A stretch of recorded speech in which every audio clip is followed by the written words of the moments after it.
عليكم ورحمة الله وبركاته. وعليكم السلام ورحمة الله وبركاته. إن الحمد لله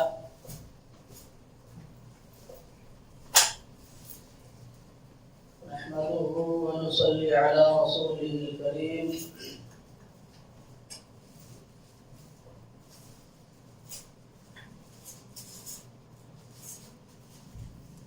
فأعوذ بالله من الشيطان الرجيم. بسم الله الرحمن الرحيم.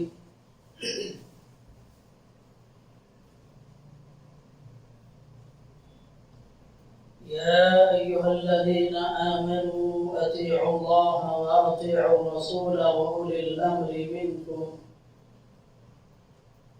فإن تنازعتم في شيء فردوه إلى الله والرسول إن كنتم تؤمنون بالله واليوم الآخر ذلك خير وأحسن تأويلا. وقال تعالى في موضع آخر: وما ينطق عن الهوى إن هو إلا وحي يوحى. محترم سامعین کرام، معزز حاضرین، اللہ تبارک و تعالی کا بڑا ہی فضل و کرم اور اس کا احسان ہے کہ اللہ تبارک و تعالی نے آج ہم لوگوں کو یہاں پر بیٹھ کر شریعت کی باتیں، کتاب و سنت کی باتیں کہنے سننے کا اللہ نے ہمیں موقع دیا۔ اللہ سے دعا کریں کہ اللہ تعالی ہم تمام لوگوں کو کہی ہوئی اور سنی ہوئی باتوں پر عمل کرنے کی توفیق عطا فرمائے۔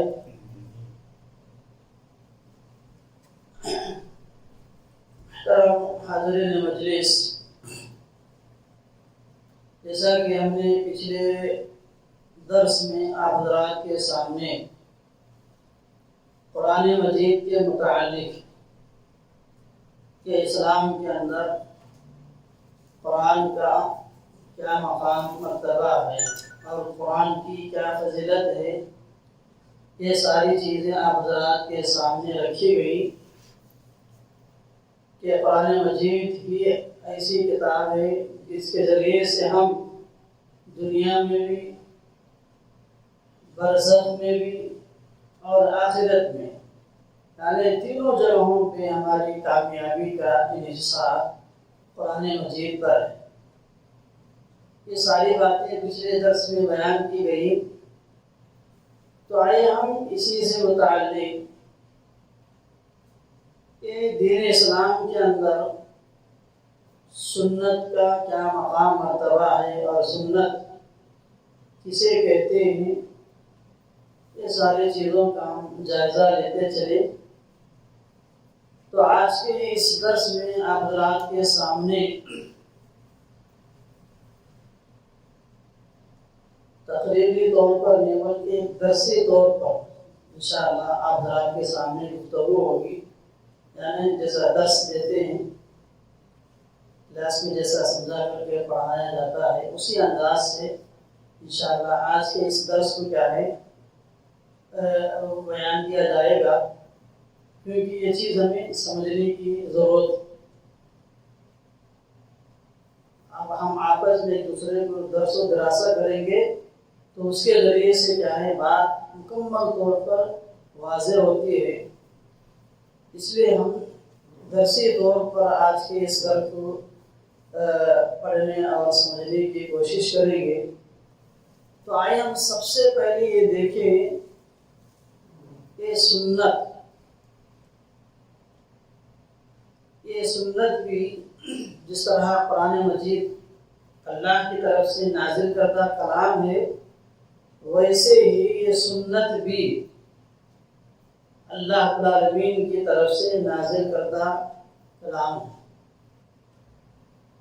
کیونکہ اللہ تبارک و تعالیٰ نے قرآن کے اندر کہا وَمَا يَنْطِقُ عَنِ الْهَوَىٰ، کہ رسول اللہ صلی اللہ علیہ وسلم اپنی طرف سے کوئی بھی بات نہیں کہتے ہیں، ان هو الا وحی یوحیٰ، آپ صلی اللہ علیہ وسلم جو بھی بات کہتے ہیں وہ وحی ہوتی ہے، جو ان کی طرف کیا ہے وحی کی جاتی ہے۔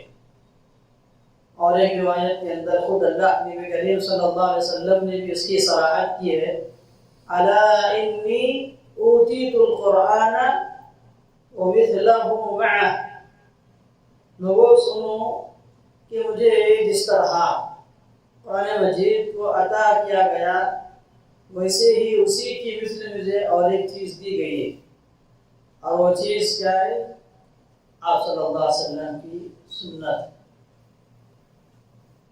جس طرح ہمارے لیے اپنی زندگی میں قرآن مجید کو اپنانا، قرآن مجید سے تعلق رکھنا، قرآن مجید کو پڑھنا اور سمجھنا ہمارے لیے ضروری ہے، تو ویسے ہی ہمارے لیے اپنی زندگی میں، اپنی حیات میں سنت کی بھی سخت ضرورت ہے۔ سنت کا بھی مقام بہت ہی بڑا ہے۔ قرآن مجید یہ اللہ رب العالمین کا عظیم کلام ہے، لیکن قرآن کو سمجھنے کے لیے بھی ہمیں سنت کی ضرورت پڑتی ہے۔ قرآن مجید میں اللہ تبارک و تعالیٰ نے بہت سی چیزیں بیان کیا، بہت سے احکامات اللہ رب العالمین نے بیان کیا ہے۔ کہیں اللہ رب العالمین نے بعض احکام کو تفصیلی طور پر اللہ رب العالمین نے ذکر کیا ہے، بعض کا حکم واضح ہے، بعض چیزیں ایسی ہیں جو اللہ تعالیٰ نے مجمل طور پر اس کی تفصیل اللہ رب العالمین نے ذکر نہیں کیا، بلکہ مجمل اجمالی طور پر اللہ رب العالمین نے اس کا ذکر کیا ہے۔ مثال کے طور پر اللہ تبارک تعالیٰ نے اقیم الصلاۃ، اللہ رب العالمین نے کہا کہ نماز پڑھو۔ ہم قرآن میں دیکھیں گے کہ نماز پڑھو کی یہ تعلیم دی گئی ہے، ایک جگہ نہیں کئی جگہوں پر، دسیوں جگہوں پر اللہ رب العالمین نے نماز پڑھنے کا حکم دیا ہے۔ تو نماز کیسے پڑھنا ہے، اور کتنے وقت کی نماز فرض ہے، اور کس وقت میں کون سی نماز پڑھنی ہے، اور کس نماز کی کتنی رکعتیں فرض ہیں اور کتنی رکعتیں سنتیں ہیں، یہ ساری چیزیں ہمیں قرآن میں نہیں ملتی۔ یہ ساری چیزیں ہمیں قرآن کے اندر نہیں ملتی۔ یہ ساری چیزیں ہمیں کہاں ملتی ہیں؟ سنت کے اندر ہمیں ملتی ہیں۔ سنت کے اندر ہمیں یہ ساری چیزیں ملتی ہیں۔ اب زکوٰۃ کا اللہ تعالیٰ نے حکم دیا وَأَقِیمُوا الصَّلَاةَ وَآتُوا الزَّکَاةَ، زکوٰۃ کو، تو یہ زکوٰۃ ہمیں اس کے احکام، اس کے مسائل ہمیں کہاں ملتے ہیں کہ کتنے پہ کتنی زکوٰۃ نکالنا ہے، کتنے پرسنٹ نکالنا ہے، کتنی فیصد ہمیں کیا ہے زکوٰۃ میں اپنی رقموں کو نکالنی ہے، سونے میں کتنی زکوٰۃ ہے، چاندی میں کتنی زکوٰۃ ہے، یہ ساری چیزیں ہمیں کہاں ملیں گی؟ سنت کے اندر میں۔ اس لیے قرآن کو سمجھنے کے لیے ہمیں سنت کو اپنانا، سنت کو ہمارے لیے کیا ہے پکڑنا، اس سے تعلق رکھنا لازم اور ضروری ہے، کیونکہ سنت کے بغیر ہم ہر کس قرآن مجید کو سمجھ نہیں سکتے ہیں۔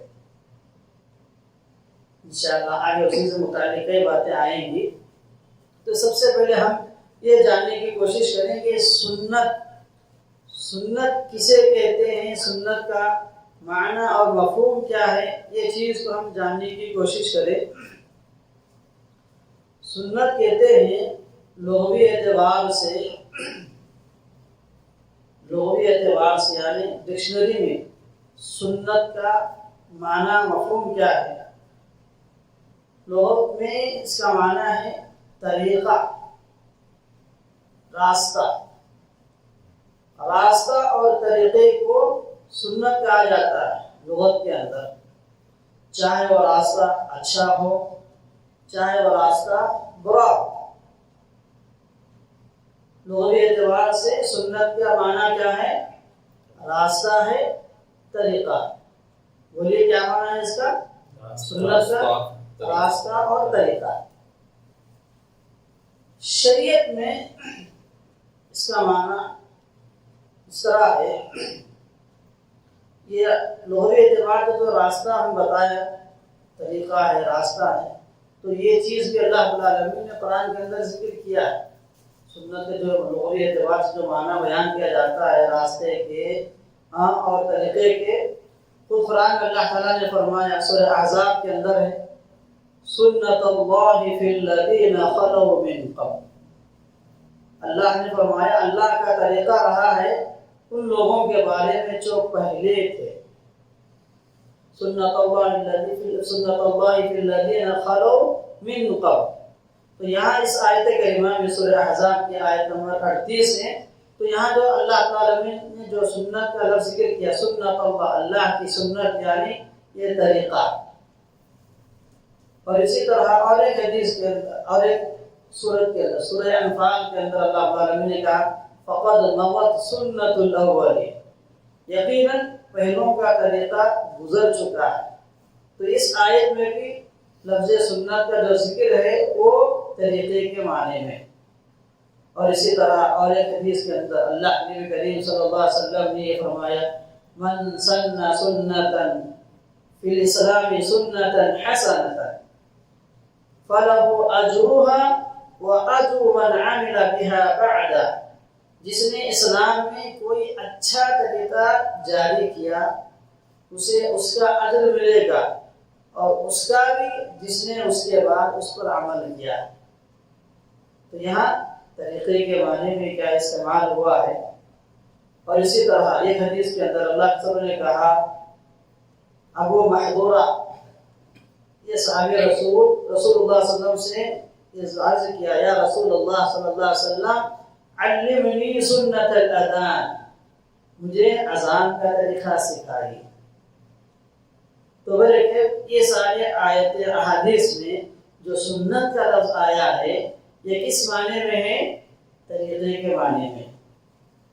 یہ طریقے کے معنی میں یہ لفظ کیا ہے؟ استعمال ہوا ہے. شریعت میں سنت کا معنی اور مفہوم تھوڑا وسیع اصطلاح شرع میں، یعنی شریعت میں اسلام کا معنی اور مفہوم کیا ہے؟ اہل علم نے اس کے 4 مفہوم بیان کیے. کتنے؟ 4. یعنی سنت کا اطلاق 4 چیزوں پر ہوتا ہے. سنت اس کا اطلاق کتنی چیزوں پہ ہوتا ہے؟ 4 چیزوں پر، یعنی اس کے 4 معنی. 4 معنوں میں سنت کا کیا ہے؟ سنت کا لفظ کیا استعمال ہوتا ہے، بولا جاتا ہے اسلام کے اندر. تو اللہ نے جو 4 معنی بیان کیے ہیں، تو پہلا معنی یہ ہے کتاب و سنت کی جتنی بھی تعلیمات قرآن و حدیث میں جتنی بھی اللہ رب العالمین نے ہمیں تعلیمات دی ہیں، ان تمام تعلیمات پر سنت کا لفظ کیا ہے؟ استعمال ہوتا ہے. یعنی ہر وہ طریقہ، ہر وہ راستہ، ہر وہ ہدایت کا کام جو جس پہ اللہ کے نبی کریم صلی اللہ علیہ وسلم کاربن تھے، یعنی آپ صلی اللہ علیہ وسلم کیا اس پہ عمل پیرا تھے، جس پر آپ صلی اللہ علیہ وسلم کیا ہے ثابت قدمی سے کیا ہے عمل کیا ہے، اس چیز کو سنت کہا جاتا ہے. یعنی ہر وہ عمل، ہر وہ کام، ہر ہدایت کا کام جس پر نبی صلی اللہ علیہ وسلم کیا ہے اپنی حیات میں، اپنی زندگی میں جمے ہوئے تھے، اس تمام چیزوں کو سنت کہا جاتا ہے. اور اللہ کے نبی کریم صلی اللہ علیہ وسلم کی ایسی بے شمار مثالیں نکاح کے متعلق جو 3 صحابہ کرام نے الگ الگ کیا ہے ارادے اظہار کیے تھے، میں کہ زندگی میں شادی نہیں کروں گا. ایک کہا کہ میں ہمیشہ تہجد پڑھوں گا، اور ایک کہا کہ میں ہمیشہ روزہ رکھوں گا. یہ مشہور معروف واقعہ ہے. اور یہ تمام صحابہ کرام اچھی نیت سے یہ ارادے کیے تھے. اللہ کے نبی کریم صلی اللہ علیہ وسلم کو جب پتہ چلا تو آپ صلی اللہ علیہ وسلم تینوں کو بلاتے ہیں، پوچھتے کیا تم لوگوں نے اس طرح کے ارادے اظہار کیے؟ تو جواب دیتے ہیں ہاں.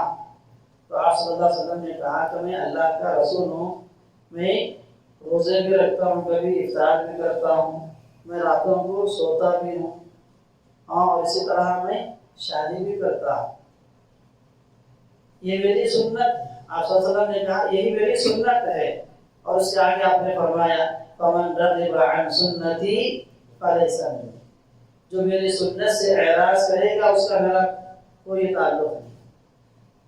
تو یہاں پہ یہ آپ صلی اللہ علیہ وسلم کے شادی کے متعلق، تہجد نماز کے متعلق، اور انسان راتوں کو سونا ہے، اپنے جسم کا بھی حق ہوتا ہے، اور اپنی بیوی کی کا بچوں کا بھی کیا ہے حقوق ہوتے ہیں، وہ سارے حقوق کو ادا کرنا ہے۔ تو پھر کہ اسلام کے اندر کتاب و سنت کے اندر جتنی بھی احکامات تھیں ان سارے احکامات پر سنت کا لفظ کیا ہے بولا جاتا ہے، اس سے یہی مطلب ہے۔ اور اسی طرح سنت کا لفظ، سنت کا معنی حدیث پر بھی ہوتا ہے، سنت کا اطلاق حدیث پر بھی ہوتا ہے۔ اللہ کے نبی کے سنت کا لفظ کتاب و سنت کے ساتھ جب خصوصی طور پر ذکر ہوتا ہے، یعنی جہاں پر بھی اللہ کے نبی کریم صلی اللہ علیہ وسلم کتاب اللہ کی کتاب، تو اس کے بعد جب سنت کا لفظ آتا ہے، جیسے حدیث کتاب نے کہا میں تمہارے درمیان میں دو چیزیں چھوڑ کے جا رہا ہوں، دو چیزیں کیا ہیں؟ کتاب اللہ و سنتی، ایک اللہ کی کتاب ہے اور ایک میری سنت، یعنی جہاں اللہ رب العالمین نے کتاب اللہ کا یا سنت کا ذکر کیا ہے تو وہاں پہ سنت کس معنی میں ہے؟ حدیث کے معنی میں۔ عمومی طور پر جہاں کتاب کے ساتھ سنت کا لفظ آتا ہے تو وہاں پہ سنت کا معنی کیا ہوتا ہے؟ حدیث کے معنی۔ تو اس کی ایک مثال حدیث کے اندر خود آپ صلی اللہ علیہ وسلم نے فرمایا قد ترکت فیکم ما ان اعتصمتم به فلن تضلوا ابدا، میں تمہارے درمیان ایسی چیز چھوڑے جا رہا ہوں جب تک آپ اس کو مضبوطی سے پکڑے رہو گے، فلن تضلوا ابدا، آپ ہرگز کبھی بھی گمراہ نہیں ہو سکتے۔ وہ کیا ہے؟ کتاب اللہ کی کتاب ہے، وہ سنت نبی ہی، اور اس کے نبی کی سنت ہے۔ تو یہاں اللہ کے نبی کریم صلی اللہ علیہ وسلم نے جو سنت کا لفظ استعمال کیا ہے تو اہل علم نے یہاں پہ سنت کا جو معنی لیا ہے حدیث کے معنی میں لیا ہے۔ جو محدثین ہیں، محدثین سنت کا معنی کیا ہے حدیث کے اندر لیا ہے۔ محدثین کی اصطلاح میں یہ سنت کا لفظ کیا ہے؟ حدیث کے معنی میں۔ تو اس لیے ہمیں معلوم ہوا کہ سنت اور اسی طرح سنت کا اطلاق تیسرا معنی یہ ہے بدعت کے مقابلے میں سنت کا لفظ استعمال ہوتا ہے، سنت کا لفظ بدعت کے مقابلے میں استعمال ہوتا ہے۔ بدعت کہتے ہیں کہ ہر وہ کام جس پہ نہ اللہ تبارک و تعالیٰ نے کوئی چیز کیا ہے، کوئی آیت نازل فرمایا، نہ جس کام کا رسول اللہ صلی اللہ علیہ وسلم نے کوئی حکم دیا ہے، یعنی شریعت میں کوئی بھی ایسا کام جو انسان اپنی طرف سے ایجاد کر لیتا ہے نیک نیتی کے ساتھ، اجر و ثواب کی امید کرتے ہوئے انسان جو بھی کام کرتا ہے وہ کام بدعت کہلاتا ہے۔ دین میں نیا کام ایجاد کر لینا، شریعت میں اس کام کی کوئی اجازت ہی نہیں، شریعت میں اس عمل کی کوئی صریح دلیل بھی نہیں، بلکہ اپنی طرف سے جو بھی نیا کام ایجاد کر لیتے ہیں، نیا عمل، وہ عمل بدعت کہلاتا ہے۔ اس بدعت کے مقابلے میں سنت کا لفظ کیا ہے استعمال ہوتا ہے، سنت کا اطلاق ہوتا ہے۔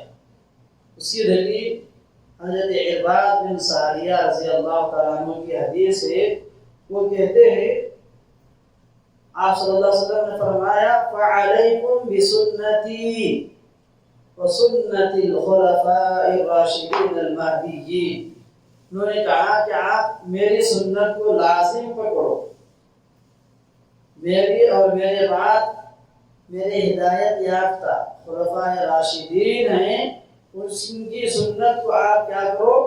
لازم پکڑو. فعلیکم معنی ہوتا ہے لازم کرو، اپنے اوپر واجب کر لو، ضروری کر لو، لازم کر لو میری سنت کو، اور میرے بعد میرے صحابہ جو ہدایت یافتہ ہیں خلفائے راشدین، ان کی سنت کو آپ لازم پکڑو. وَإِيَّاكُمْ مُحْدَثَاتِ الْأُمُورِ، اور فرمایا وَإِيَّاكُمْ، ایاکم کا مطلب ہے کہ تم بچو. وَإِيَّاكُمْ یعنی آپ بچیے، اپنے آپ کو بچائیے. محدثات الامور، دین کے اندر نئے نئے کاموں کو ایجاد کرنے سے. کیوں بچنا ہے؟ فإن كل محدثة بدعة، کیونکہ ہر بدعت گمراہی ہے. وكل بدعة ضلالة، اور ہر بدعت گمراہی ہے. اس لیے انسان کو اس سے بچنے چاہیے. دین میں ہر نیا کام بدعت ہے اور ہر بدعت گمراہی ہے. اور ایک حدیث کے اندر اس کا اور ایک یہ الفاظ بھی ہے وَكُلُّ ضَلَالَةٍ فِي النَّارِ، اور ہر گمراہی انسان کو جہنم کی طرف لے جاتی ہے.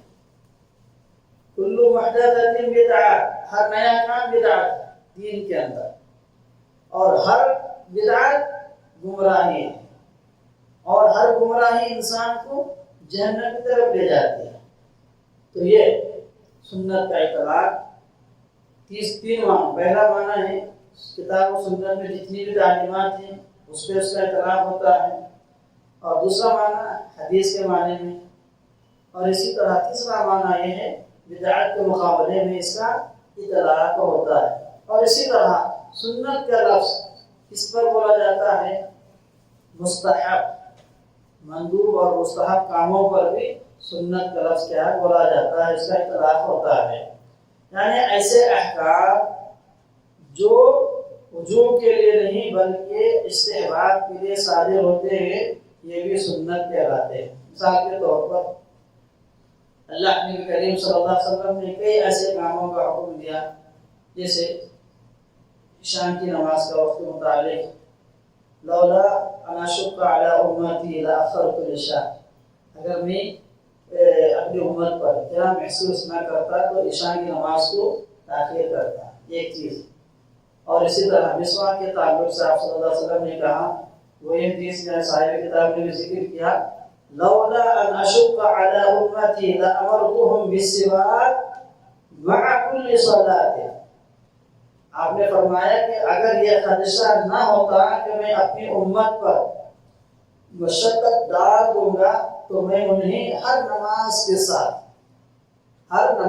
ساتھ مسواک کا حکم دیتا.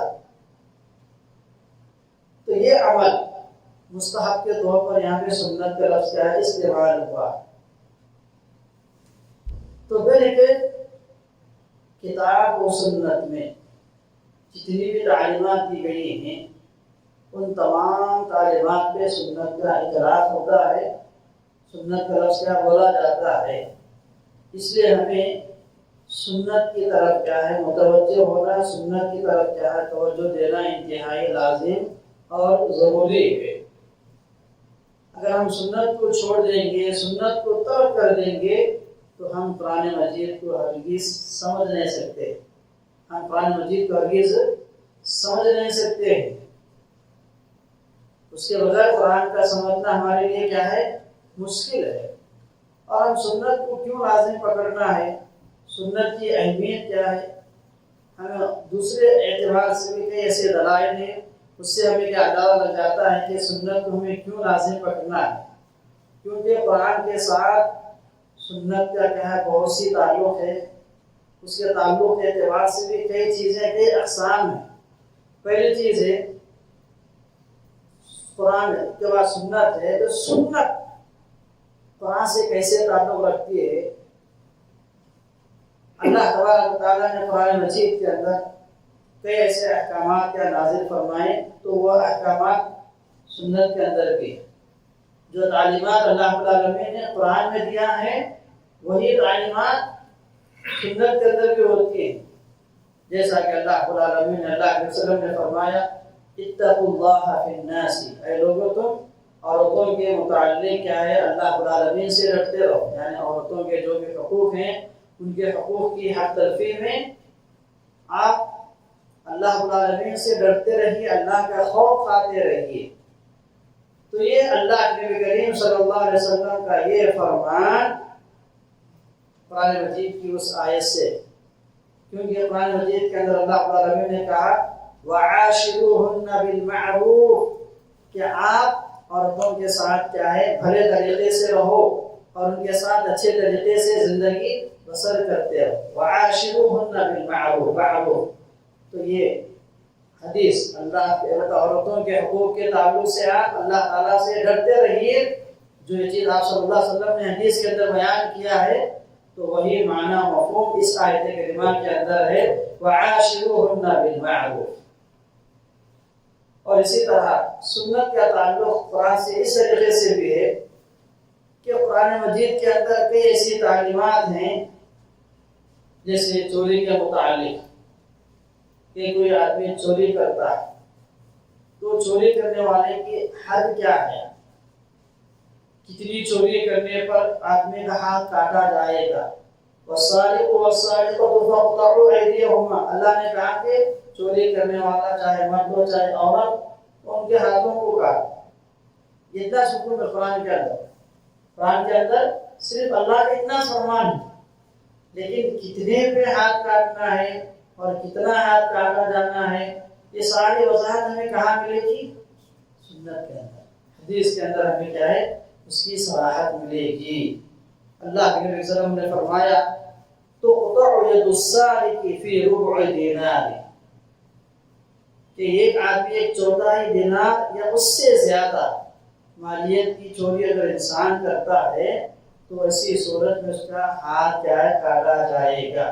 کتنے بھی فی ربع دینار اس کی جو مقدار ہوتی ہے اتنا یا اس سے زیادہ اگر انسان چوری کرتا ہے تو اس پہ کیا ہے اس کا ہاتھ کاٹا جائے گا۔ تو یہ حدیث کس کی تشریح کر رہی ہے، کس آیت کی صراحت کر رہی ہے؟ سورۃ المائدہ کی اس آیت کی وَالسَّارِقُ وَالسَّارِقَةُ فَاقْطَعُوا أَيْدِيَهُمَا کہ آپ کیا ہے چوری کرنے والے مرد چوری کرنے والے عورت دونوں کے ہاتھوں کو کاٹ۔ اس میں متعین نہیں ہے، اس کی صراحت نہیں ہے۔ اس اعتبار سے حدیث کا قرآن سے تعلق ہے۔ ایک قرآن کے اندر جو تعلیمات ہوتی ہیں حدیث کے اندر بھی وہ تعلیمات ہوتی ہیں، قرآن کے اندر جو حکم ہوتا ہے حدیث کے اندر بھی وہی حکم ساری واضح طور پر ہوتا ہے۔ اس اعتبار سے قرآن سے سنت کا تعلق ہے۔ اور دوسرا قرآن کے اندر مجمل حکم ہوتا ہے لیکن اس کی توضیح، اس کی صراحت، اس کی تشریح حدیث کے اندر ہمیں ملتی ہے۔ اس اعتبار سے سنت کا تعلق قرآن سے ہوتا ہے۔ اور اسی طرح اس اعتبار سے کہ قرآن مجید کے اندر کئی ایسے احکامات ہیں جو قرآن میں ہمیں نہیں ملتی ہیں، کئی ایسے چیزیں ہیں، کئی ایسے احکامات ہیں جو قرآن کے اندر اللہ رب العالمین نے ذکر نہیں کیا ہے بلکہ مستقل طور پر اللہ کے نبی کریم صلی اللہ علیہ وسلم نے ان احکامات کو بیان کیا ہے۔ قرآن میں ہمیں وہ حکم نہیں ملتا ہے بلکہ وہ حکم ہمیں کہاں ملتا ہے؟ حدیث کے اندر، سنت کے اندر ہمیں وہ حکم ملتا ہے۔ تو اس کی ایک مثال ایک حدیث کے اندر نہا رسول اللہ صلی اللہ علیہ وسلم ان تنکح المرأة على عمتها او خالتها رسول اللہ صلی اللہ علیہ وسلم نے فرمایا کہ کسی ایسی عورت سے نکاح کرنے سے منع فرمایا جس کی پھوپھی یا خالہ اس کے نکاح میں، کسی عورت کی خالہ یا پھوپھی کسی آدمی کی نکاح میں ہے تو انسان اس کی جو بھتیجی ہوگی یا بھانجی ہوگی اس سے انہیں یہ بیک وقت اس کے نکاح میں نہ رہ سکتا ہے۔ چار شادیوں کا ذکر ہے نا جس کے اندر اگر انسان نکاح کرنا چاہتا ہے تو وہ پھوپھی کو بھتیجی کے ساتھ، خالہ کو اس کی بھانجی کے ساتھ ایک ساتھ اپنے نکاح میں نہیں رہ سکتا ہے۔ تو یہی حکم اللہ کے نبی صلی اللہ علیہ وسلم نے یہاں پہ واضح کیا ہے، نہا رسول اللہ صلی اللہ علیہ وسلم ان تنکح المرأة على عمتها او خالتها، رسول اللہ صلی اللہ علیہ وسلم نے کسی عورت سے نکاح کرنے سے منع کیا جس کی پھوپھی یا خالہ اس کے نکاح میں ہو۔ نبی کریم صلی اللہ علیہ وسلم کا یہ فرمان قرآن کریم کے اس حکم میں اضافہ کرتا ہے، یعنی قرآن مجید کے اندر سورہ نساء کے اندر حرمت علیکم امہاتکم وبناتکم واخواتکم، اس میں رشتوں کا ذکر ہے، کون سے رشتے کیا ہے، آدمی پہ کیا حرام ہے، تو اس کے اندر جو بھی چیزیں اللہ کے وسلم نے بیان کیا ہے اس آیت کریمہ میں اس چیز کی صراحت نہیں ہے، مستقل طور پر اللہ کے نبی کریم صلی اللہ علیہ وسلم نے اس کا حدیث کے اندر ذکر کیا ہے۔ تو اس طرح اور بھی بہت ساری باتیں ہیں، اس کے علاوہ اور بھی بہت ساری چیزیں ہیں، جیسے نسب سے جو رشتے حرام ہو جاتے ہیں تو وہی رشتے کیا ہے رضاعت سے بھی کیا ہے حرام ہو جاتے ہیں۔ تو اس طریقے سے اور مستقل طور پر بے شمار ایسی مثالیں ہمیں احادیث کے اندر ملتی ہیں جو مستقل طور پر قرآن مجید کے اندر اضافہ کرتی ہیں۔ بعض چیزیں اللہ رب العالمین ذکر کرتا ہے، بعض چیزیں اس میں ذکر نہیں ہوتی ہیں، تو احادیث کے اندر سنت کے اندر رسول اللہ صلی اللہ علیہ وسلم اس کا ذکر کرتے ہیں۔ تو اس اعتبار سے اس ناحیے سے سنت کا قرآن مجید سے گہرا تعلق ہوتا ہے، تو اس لیے ہم اپنی زندگی میں اپنی حیات میں سنت کو اپنانا، سنت سے تعلق رکھنا انتہائی لازم اور ضروری ہے، کیونکہ جس طرح قرآن مجید وحی ہے ویسے ہی سنت بھی وحی ہے۔ وما ينطق عن الهوى ان هو الا وحی یوحی، جیسا کہ میں نے شروع میں یہ آیت پڑھ کے سمجھایا، اور اسی طرح یہ حدیث الا انی اوتیت القرآن ومثلہ معه، اللہ کے وسلم نے کہا کہ لوگوں سنو کہ مجھے جس طرح قرآن دیا گیا ہے ویسے ہی مجھے حدیث بھی دی گئی، اسی کی مثل اور ایک چیز دی گئی ہے اور وہ ہے حدیث اور سنت۔ اور اسی طرح ہم اللہ نے سنت کی طرف رجوع کیوں ہونا ہے، کیونکہ سنت کے بغیر ہم کوئی بھی عمل، کوئی بھی مسئلے کو کیا ہم سمجھ نہیں سکتے ہیں۔ سنت کے بغیر ہمارا کوئی عمل اللہ رب العالمین کے ہاں قبول نہیں ہوتا ہے۔ سنت یعنی رسول اللہ صلی اللہ علیہ وسلم کا جو طریقہ ہے، اس طریقے کے مطابق اگر ہم عمل نہیں کریں گے تو وہ عمل اللہ کے یہاں قبول نہیں ہوتا۔ قل هل ننبئكم بالاخسرین اعمالا الذین ضل سعیهم فی الحیاۃ الدنیا وهم یحسبون انهم یحسنون صنعا۔ اس آیت کریمہ میں اللہ تعالیٰ نے نبی سے کہلوا رہا ہے کہ نبی آپ لوگوں سے کہہ دیجئے کیا میں تمہیں ایسے لوگوں کے بارے میں خبر نہ دوں جو عمل کرتے ہوئے بھی نقصان اٹھانے والے ہیں، بالاخسرین اعمالا، جو نقصان اٹھانے والے ہیں عمل کے اعتبار سے، عمل کرنے کے باوجود بھی نقصان اٹھانے والے ہیں۔ اور یہ لوگ کیسے لوگ ہیں؟ بالاخسرین الذین ضل سعیهم، جن کی ساری محنتیں، سارے اعمال کا رائع ہو جائیں گے، ساری کوششیں، وهم یحسبون انهم یحسنون صنعا، اور اسی وہم و گمان میں ہے کہ ہم جو کچھ بھی کر رہے ہیں اچھا کر رہے ہیں۔ لیکن اللہ بول رہا ہے کہ ہم جو کچھ بھی کر رہے ہیں اچھا کر رہے ہیں، اپنے حساب سے، اپنے سمجھ کے حساب سے، اپنے فہم کے حساب سے لوگ اپنے اعمال کو اچھا سمجھتے ہوئے کر رہے ہیں، لیکن اللہ کیا بول رہا ہے ان کے متعلق؟ بالاخسرین اعمالا، عمل کرتے ہوئے بھی لوگ نقصان اٹھانے والے، اور اس طرح کے جتنے بھی عمل کریں گے، جتنے بھی کاموں کو انجام دیں گے، وہ سارے کے سارے کام، ان کی ساری کی ساری کوششیں دنیا کے اندر بیکار ہو جائیں گی، ضائع ہو جائیں گی، ان کی کوئی حیثیت اللہ کے العالمین کیا نہیں ہوگی۔ ایک طرف اللہ تعالیٰ یہ بھی کہا، لیکن یہ لوگ اپنے کاموں کو اچھا سمجھ کے کر رہے تھے۔ یہ کون سے لوگ ہیں اس آیت میں جن کے متعلق اللہ نے کہا کہ عمل کرنے کے باوجود نقصان اٹھانے والے ہیں؟ تو یہ کون سے لوگ ہیں؟ یہ وہ لوگ ہیں جو اپنے کاموں کو رسول اللہ صلی اللہ علیہ وسلم کے طریقے سے ہٹ کر کے، سنت کے طریقے پہ اس کام کو انجام دینے والے نہیں، سنت سے ہٹ کر کے اس کام کو انجام دینے والے لوگ۔ تو اس لیے ہم سنت کی طرف کیا ہے رجوع ہونا ضروری ہے۔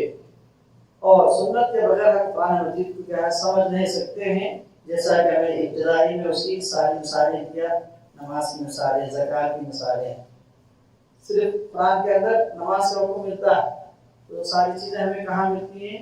حدیث کے اندر، سنت کے اندر۔ تو میرے برادران اسلام، مکانہ مقصود یہ ہے کہ اسلام کے اندر سنت کا بہت ہی بڑا مقام مرتبہ ہے، اور سنت جس طرح قرآن مجید احکامات دین اسلام حاصل کرنے کا ایک بڑا مصدر ہے، تو ویسا ہی دوسرا اہم مصدر جس سے ہم دین کو حاصل کرتے ہیں وہ سنت ہے، اور سنت کے بغیر قرآن کو، دین کو سمجھنا ہمارے لیے بہت ہی مشکل ہے۔ اس لیے سنت کی طرف ہمیں رجوع ہونا انتہائی ضروری ہے۔ اس چیز کو ہم کیا ہے سمجھنے کی ضرورت ہے۔ انشاءاللہ آگے کے دروس میں آپ حضرات کے سامنے قرآن کا کیا مقام ہے، سنت کا کیا مقام مرتبہ ہے، اور اس کی کیا فضیلت ہے، اس کو اپنائیں گے تو ہمارے لیے کیا فوائد ہیں، اور سنت کو چھوڑ دیں گے، ترک کر دیں گے تو اس کے کیا کیا نقصانات ہوں گے۔ انشاءاللہ آگے کے دروس میں اس کا ذکر ہوگا۔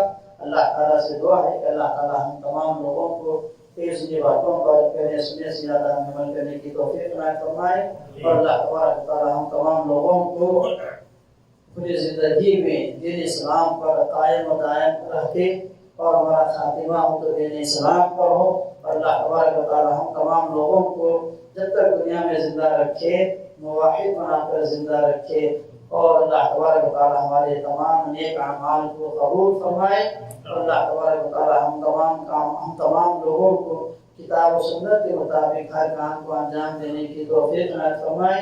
اللہ تبارک و تعالیٰ ہم تمام لوگوں کے گناہوں کو معاف فرمائے، اور اللہ تبارک و تعالیٰ ہم تمام لوگوں کو جو بھی بیمار ہیں اللہ تعالیٰ انہیں شفائے عاجلہ کاملہ عطا فرمائے، اور جو لوگ اس دنیا سے چلے گئے ہیں اللہ تبارک و تعالیٰ انہیں ان کی مغفرت فرمائے، اور انہیں جہنم کے عذاب سے، قبر کے عذاب سے بچائے، اور اللہ تبارک و تعالیٰ جنت الفردوس میں انہیں کیا جگہ نصیب فرمائے۔ اللہ تبارک و تعالیٰ ہماری اس چھوٹی موٹی عبادتوں کو اللہ تعالیٰ قبول فرمائے، آمین۔